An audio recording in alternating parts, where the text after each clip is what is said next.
Fear of failure is one of the biggest reasons people don't take the actions necessary to succeed. Fear is created in your mind. In fact, it's an illusion you create when you picture an unfortunate outcome. But you can turn fear into courage. First, shift your focus by changing the picture you are imagining. Instead of focusing on the worst-case scenario, imagine the best-case scenario. The longer you stand at the edge of a cold pool, the more torturous that seems.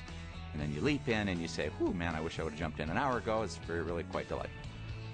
And for me, it's that way with my fears as well. That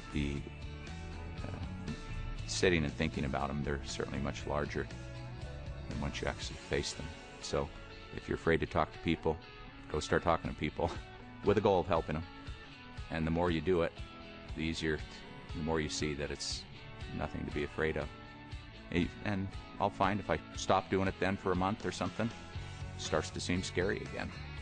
So the easiest way to fend off fear is to attack it.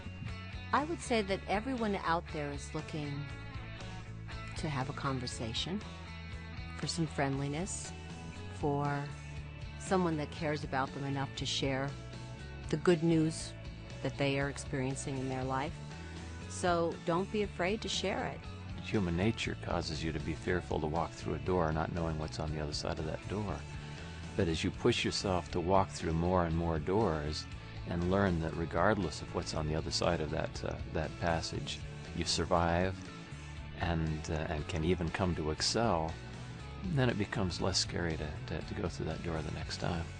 Next, take action anyway, even though you're afraid. Start with small action steps to help you build your confidence, and then tackle the bigger actions necessary to reach your goals.